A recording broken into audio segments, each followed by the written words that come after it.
آج کل بڑا مسئلہ چل رہا ہے، بیٹیاں بھاگ رہی ہیں، بیٹیاں بھاگ رہی ہیں۔ میں نے کہا کس نے ٹریننگ دی بیٹیوں کو بھگانے کی؟ کوئی آیا تھا؟ نیکیوں کی تربیت دینے کے لیے تو علماء مبلغین آتے ہیں، گناہوں کی تربیت دینے کون آتا ہے؟ یہ سب گھر کا ماحول ہے۔ آج کہتے ہیں بیٹیاں بھاگ رہی، ذمہ دار کون ہے؟ ماں باپ ہے۔ جب ماں اپنی بیٹی کو اپنے بازو میں لے کر کے سیریل دیکھے گی اور ہیرو ہیروئن کے بھاگنے کے مناظر ماں دکھائے گی تو بیٹی نے کرنا کیا ہے؟ وقت سے پہلے بچے بالغ ہو رہے ہیں، وہ مناظر ہم نے اپنے بچوں کو اپنے بازو میں لے کر کے دیکھیں۔ فلموں نے، سیریلوں نے اور گندی فلموں نے بیڑا غرق کیا ہے معاشرے کا۔ کل تک کے بچیاں شادی ہونے تک جو چیزیں نہیں جانتی تھی، آج کے ہمارے بچے وہ ساری چیزوں کو عبور کر گئے، اللہ ماشاءاللہ۔ یہ صورتحال ہے، اور اب تو اتنی بھیانک صورت ہے کہ بچیاں کوئی غربت کا بہانہ لے کر، کوئی شادی نہ ہونے کا بہانہ لے کر، کوئی زیور اور کوئی موبائل اور کوئی پتہ نہیں کیا کیا چیزوں کا بہانہ لے کر، اب تو مسلمان اب کسی دوسرے کے ہاتھ میں بھی ہاتھ دے کر کے بعض بچیاں جا رہی ہیں۔ حالانکہ لوگ پروپیگنڈا زیادہ کر رہے ہیں کہ جا رہی ہیں۔ میں نے کہا ہمیں بھی تو فہرست دکھاؤ کتنی گئی، چند گئی، لیکن آپ نے رائے کو پربت بنایا، رائے کو پہاڑ بنایا۔ یاد رکھنا اب بھی پوری دنیا میں سب سے زیادہ باغیرت اگر کسی کی بیٹیاں ہیں تو مسلمانوں کی بیٹیاں ہیں، باحیا کسی کی بیٹیاں ہیں تو مسلمانوں کی بیٹیاں ہیں۔ لیکن بہرحال حادثات چند تو ہوئے ہیں کہ مسلمانوں کی بیٹیوں نے کسی اور کا بے غیرت کا ہاتھ پکڑا۔ میرے آقا علیہ السلام کے پیارے دیوانوں، یہ کیوں ہوا؟ گھر کے اندر فلم کا ماحول، گھر کے اندر جو وہ مغرب کا ماحول، گھر کے اندر عریانیت کا ماحول، گھر کے اندر بے پردگی کا ماحول۔ حیرت ہے، آج ایک بھائی اپنی بہن کو بے پردہ لے کر کے چلا جاتا ہے باہر، ایک باپ اپنی بیٹی کو بے پردہ لے کے گھومتا ہے، ایک شوہر اپنی بیوی کو بے پردہ لے کے گھومتا ہے۔ باغوں کی سیر بے پردہ ہو رہی ہے، پہاڑوں کی سیر بے پردہ ہو رہی ہے۔ سن لو، اللہ اکبر، میرے آقا، ہم سب کے آقا، غیب دا نبی صلی اللہ علیہ وآلہ وسلم نے فرمایا، جنت کے دروازے پر یہ عبارت لکھی ہوئی ہے کہ اللہ نے جنت دیوسوں کے لیے حرام کر رکھی ہے، جنت دیوس کے لیے حرام ہے، حرام۔ اللہ اکبر۔ صحابہ کرام نے پوچھا یا رسول اللہ یہ دیوس کون ہے؟ تو آقا فرماتے ہیں جس گھر کی عورتیں بے پردہ گھومیں، بدی میں مبتلا رہیں اور ان کے گھر کے مردوں کو اطلاع ہونے کے بعد وہ ان کو نہ روکیں، وہ مرد دیوس ہے، دیوس۔ نہ اللہ ان کی نمازیں قبول کرتا ہے، نہ ان کی دعائیں قبول کرتا ہے۔ آپ سے پوچھتا ہوں، جب موٹے لباس کی بات ہو تو آپ کہتے ہیں یہ مولوی لوگ تو دقیانوسی سوچ کے لوگ ہیں، ابھی لوگ موٹے لباس کیسے پہنیں گے؟ پردے کی بات ہو تو لوگ کہتے ہیں مولوی لوگ کیا پردے کی بات کرتے ہیں، منہ پہ پردہ رکھنے سے دم گھٹتا ہے۔ میں کہتا ہوں قدرت نے 3 سال تک تانا دینے والوں کو بتا دیا دم گھٹتا ہے۔ ماسک پہنتے نہیں تھے، منہ چھپا کے گھومتے نہیں تھے، تب دم نہیں گھٹتا تھا۔ تو لوگ کہتے ہیں نہیں مولانا، بیماری سے بچنے کے لیے منہ چھپا لیا۔ ہم کہتے ہیں نادان، جب بیماری سے بچنے کے لیے منہ چھپایا جا سکتا ہے تو اللہ کے عذاب سے بچنے کے لیے بیٹیوں کو پردے میں کیوں نہیں رکھا جا سکتا؟ کجا یہ بیماری، اور کہا وہ اللہ کا دردناک عذاب۔ اس لیے یاد رکھنا، ہم نے اپنی بیٹیوں کو آوارہ خود کیا ہے۔ ہم نے سیدہ فاطمہ الزہرا، ام المومنین خدیجہ الکبریٰ، حضرت ام المومنین عائشہ صدیقہ، ان کی زندگی بچیوں کو بتائی نہیں، ہماری بچیاں جانتی نہیں ہے۔ اللہ اکبر۔ اگر کوئی خاتون یہ کہہ کر کہ غربت کی وجہ سے میں نے کسی کا ہاتھ پکڑ لیا، تو میں آپ کو بتانا یہ چاہتا ہوں، اے میرے آقا صلی اللہ علیہ وآلہ وسلم کے دیوانوں، اللہ اکبر، اگر میرے نبی کی شہزادی طیبہ، طاہرہ، عابدہ، زاہدہ، راکعہ، ساجدہ، نقیہ، تقیہ، زکیہ، ام ابیہا، ام الحسنین، مخدومہ کائنات، ملکہ فردوس بری، سیدہ فاطمہ الزہرا اگر چاہتی تو روزانہ نیا لباس پہن سکتی تھی، روزانہ جنت کا کھانا آ سکتا تھا۔ خدا نے ان کے بابا کو اتنا اختیار دیا تھا، وہ لوگ چاہتے تو روز جنت کا کھانا کھاتے۔ لیکن آپ جانتے ہیں ایک مہینے تک سیدہ فاطمہ کے گھر میں ایسے بھی حالات گزرے کہ مہینہ بھر تک سیدہ فاطمہ کے گھر کا چولہا نہیں جلتا تھا، اور اللہ جب چولہا چولہا جلتا بھی تھا تو آٹا خود ہی پیستی تھی, پانی خود ہی بھرتی تھی. مولا کائنات سیدنا علی کے مرتضیٰ کرم اللہ تعالی وجہہ الکریم فرماتے ہیں چکی چلانے کی وجہ سے فاطمہ الزہرا کے ہاتھوں میں گٹے پڑ گئے تھے اور پانی کا مشکیزہ اٹھانے کی وجہ سے سیدہ فاطمہ الزہرا کی پشت پر مشکیزے کا نشان پڑ گیا تھا. آپ جانتے ہیں میرے نبی کی شہزادی, ہم سب کے آقا و مولا مصطفیٰ جان رحمت کی سب سے چہیتی بیٹی سیدہ فاطمہ نے ایک دن وہ بھی دیکھا کہ ان کے دوپٹے میں جب پیون لگانے کی باری آئی تو گھر میں پیون لگانے کے لیے پیون کا کپڑا بھی موجود نہ تھا. تو سیدہ فاطمہ الزہرا نے جب پیون کا کپڑا بھی نہ ملا تو اونٹ کے چمڑے کا پیون اپنے دوپٹے میں لگایا. اللہ اکبر. آج جو لوگ دنیا میں بھیک مانگتے ہیں ان کی بیٹیوں کے دوپٹوں میں بھی چمڑے کا پیون نہیں ہے, لیکن مالک جنت, مالک کوثر, مالک کونین کی شہزادی, ان کے دوپٹے میں ایک پیون اونٹ کے چمڑے کا ہے. آخر پوچھنا چاہتا ہوں یہ فقر و فاقہ کی زندگی کیوں تھی؟ کیوں تھی؟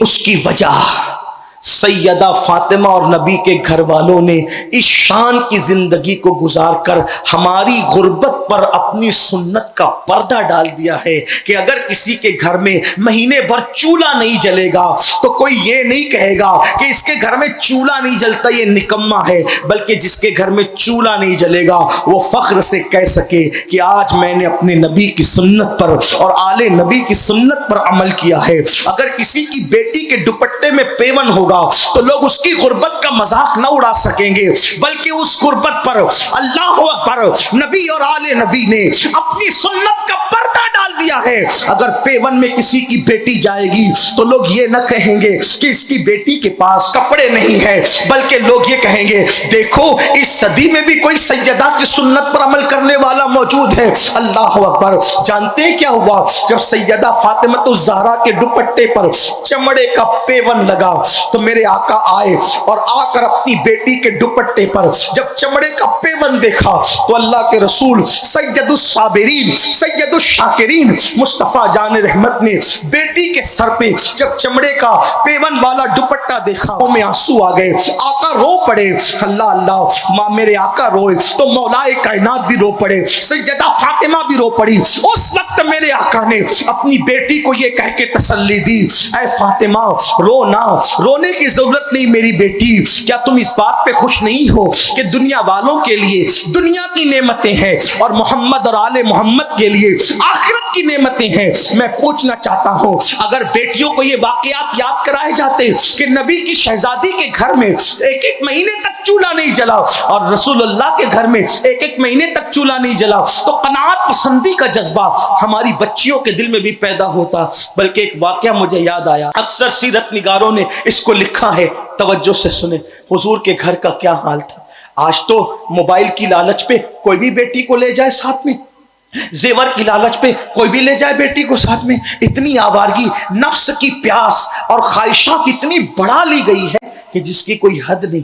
روٹی دو جو چاہے لے لو, کپڑا دو جو چاہے لے لو, مکان کی لالچ دو جو چاہے لے لو, لیکن آؤ کیسا گزارا کیا, کیسی زندگی گزاری آل نبی, اصحاب نبی اور خود مصطفیٰ جان رحمت. ایک مرتبہ دوپہر کا وقت, چلچلاتی دوپہر کی دھوپ, اس چلچلاتی دھوپ میں اللہ کے رسول علیہ السلام اپنے گھر سے نکلے باہر چلچلاتی ہوئی دھوپ میں, تو دیکھا دونوں یار, دونوں وزیر صدیق اکبر اور فاروق اعظم کھڑے ایک دوسرے سے باتیں کر رہے.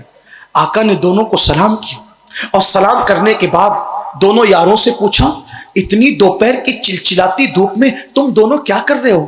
صدیق اکبر فاروق اعظم نے کیا, آقا ہمارے گھر میں کہیں دن کا فاقہ ہے, اب بھوک برداشت کے باہر ہے. یا رسول اللہ بھوک برداشت کے باہر ہے, اب بھوک برداشت نہیں ہوتی, اس لیے ہم نے سوچا کہ کسی کے گھر جائیں اور جا کر کے وہاں کھانا کھا لیں تاکہ اب برداشت نہ ہونے والی بھوک کا خاتمہ کر دیں. لیکن پھر دونوں نے کہا آقا ہمارے ماں باپ آپ پہ قربان. یا رسول اللہ اتنی چلچلاتی دھوپ میں تو آپ بھی گھر سے باہر نہیں نکلتے دھوپ کے وقت, آپ دھوپ کے وقت تو کیوں باہر نکلے؟ اللہ کے رسول علیہ السلام نے فرمایا میرے گھر میں 1 مہینے سے چولہا نہیں جلا ہے اور مجھے بھی بھوک کی شدت نے گھر سے باہر کیا.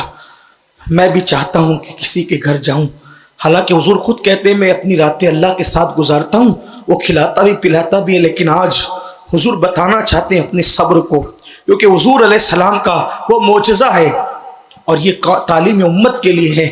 کسی کے گھر میں بھی جانے کے لیے نکلا تھا کہ کسی کے گھر جا کے کچھ کھاؤں گا.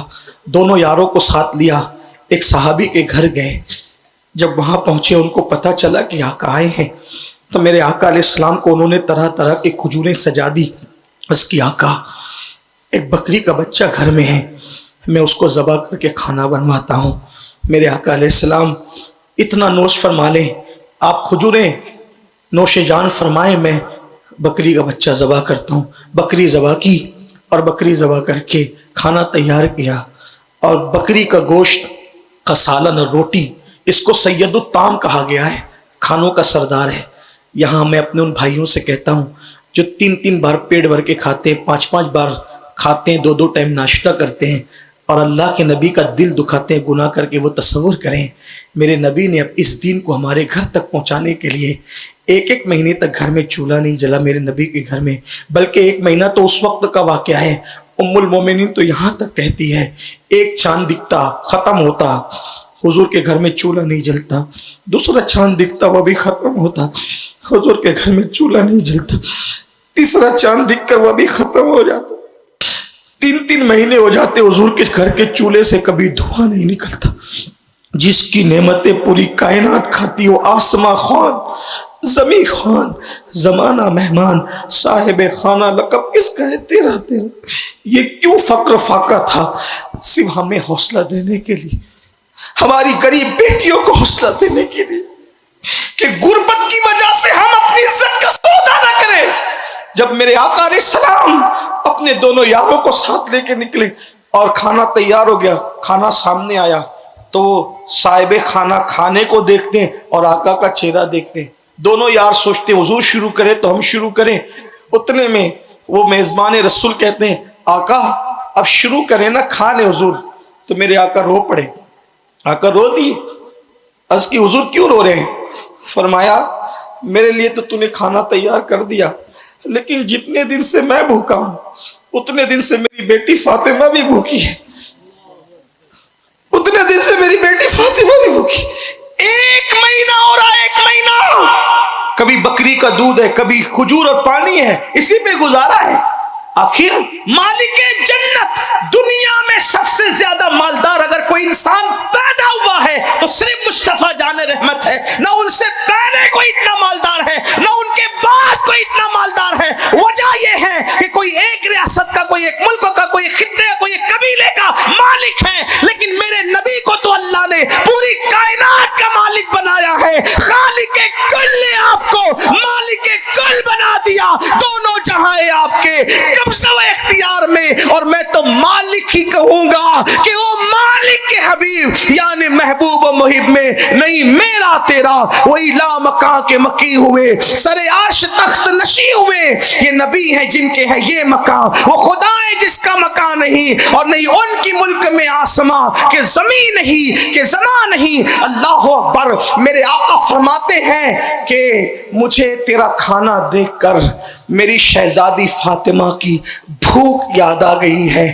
جتنے دن کا میں بھوکا ہوں اتنے دن کی میری شہزادی فاطمہ بھی بھوکی ہے. اگر تم اجازت دو، توجہ کریں، انداز دیکھیں، اگر تم اجازت دو تو تھوڑا سا کھانا میں اپنی فاطمہ کے گھر بھجوا دوں. وہ رو پڑے آقا یہ سب آپ کا ہے حضور. تو میرے آقا نے روٹی اٹھائی، اس پہ چند بوٹیاں رکھی اور فرمایا لے جاؤ میری بیٹی کو پہنچا دینا کہ تیرے بابا یہاں کھا لیں، آپ وہاں پر نوش جان فرمائیں. آپ سے پوچھتا ہوں یہ اچھا ایک چیز میں میرے سمجھ میں نہیں آتی، میں آپ کو لیکن اس کو سمجھانا چاہتا ہوں کہ اگر آج آپ کی بستی کے امام کے گھر کا یہ آپ کو حال پتہ چل جائے کہ اس کے گھر میں چولہا نہیں جلا، تو دین سے 1000 غفلت کے بعد بھی آپ کیا کرو گے؟ راشن کا انبار لگا دو گے؟ ابھی لاک ڈاؤن کے اندر ہم نے دیکھا مسلمانوں نے اتنا ریلیف بانٹا کہ غریب لوگ دکانداروں کو مال بیچنے شروع کر دیے. یعنی اتنی دن سے دوری کے بعد بھی ایک دوسرے کا اتنا خیال ہے.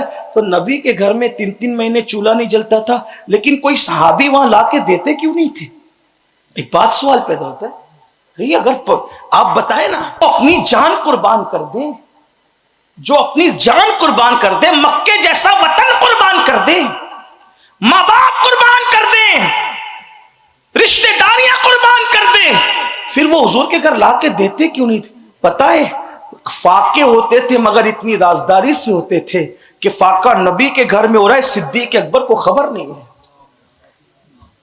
اتنی رازداری سے.